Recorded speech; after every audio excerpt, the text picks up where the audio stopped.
Welcome to Module 3 of our Introductory training program on cybersecurity for healthcare staff.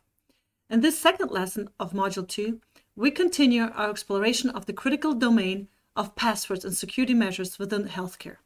And we will be zeroing in on two pivotal areas: email security and safe internet browsing practices. You will learn more about verifying sender email addresses, identifying phishing attacks, and creating secure email messages. You will also hear about what you can do to ensure internet security in terms of safe browsing practices. Picture the scenario. It's a busy morning. Your inbox is brimming with patient correspondence, administrative emails, and requests. One email jumps out at you. The subject line indicates urgency. Urgent, patient data required.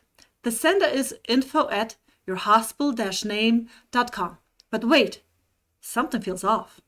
You're used to seeing emails coming from the @yourhospital.eu domain.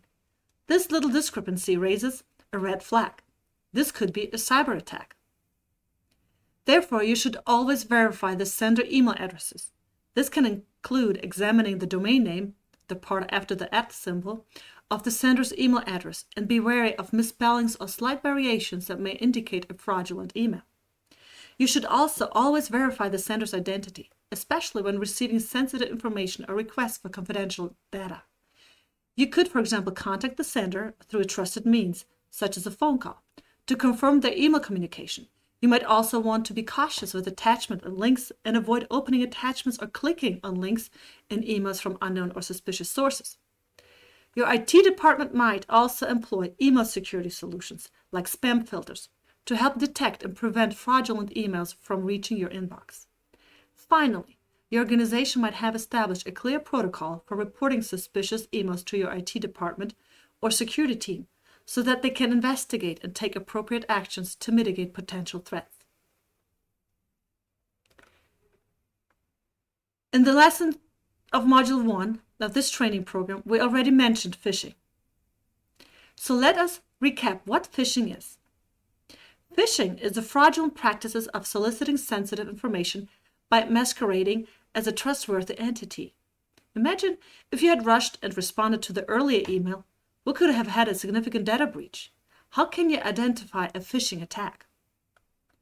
Look out for genetic salutations. Dear user, instead of your name. Urgent or threatening language in requests for sensitive data. Be cautious of emails requesting this sensitive data, including personal or financial information, such as passwords or credit card numbers.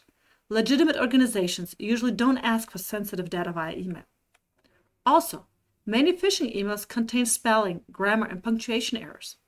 These mistakes can be a red flag, as legitimate organizations usually have proofread communications. You should always pay attention to the overall look and format of the email because phishing emails may appear unprofessional or have inconsistent formatting. You might therefore also want to compare the email's logo, fonts, and other branding elements to the organization's official website. Phishing emails may use altered or outdated branding. Similarly, it's important that you avoid opening attachments in unsolicited emails, especially if they have suspicious files, extensions, for example, exe, zip, JS, or you weren't expecting the attachment. The same goes for clicking on links in the email. Remember that phishing attacks can be sophisticated, and some may not exhibit all of these signs. Staying vigilant and verifying the authenticity of emails before taking any action is your best defense against falling victim to phishing scams. Now let us look at what you can do to create secure email messages, especially when dealing with sensitive patient information. First of all, consider using a secure and encrypted email services designed for healthcare professionals.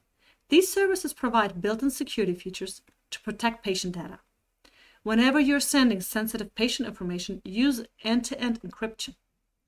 This ensures that only the intended recipient can decrypt and access the email's content. Likewise, only send attachments when necessary and make sure they are encrypted or password protected. If they contain sensitive data, share the decryption key or password separately from the email. Perhaps your organization's email system provides encryption options, or you can use third-party encryption tools.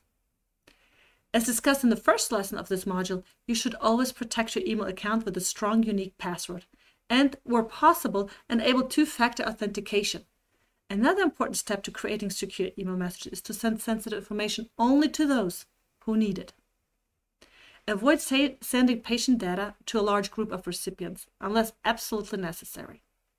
Also, refrain from using personal email accounts for work-related communications, especially when dealing with patient data.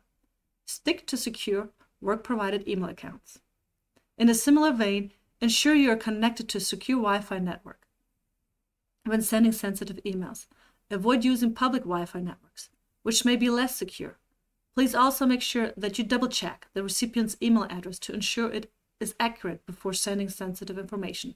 A typo could send confidential data to the wrong person. Just like ensuring email security, ensuring internet security is crucial for healthcare professionals, especially those dealing with sensitive patient data. Here are safe browsing practices that you should follow. As already mentioned, you should always try to use secure, trusted Wi-Fi networks within your healthcare facility. And you should always implement strong passwords and enable two-factor authentication. You can also make sure that you choose a reputable web browser and keep it updated. Popular browsers like Chrome, Firefox, and Edge frequently release security updates. When accessing patient data or healthcare systems remotely, consider using a virtual private network to encrypt your internet connection and protect data in transit. Ensure that websites you visit use HTTPs, which encrypts data transmitted between your browser and the website. Look for padlock icon or HTTPS // in the address bar. Also, avoid clicking on pop-up ads or windows while browsing, as they may contain malicious content or lead to potentially harmful websites. You can find out whether your organization provides the option of applying security measures to your smartphones and tablets, such as PINs, biometrics, and device encryption. If so, ensure that reputable security apps are installed and that your devices are continuously updated. Another important thing is to avoid saving passwords in your web browser, as this can pose a security risk.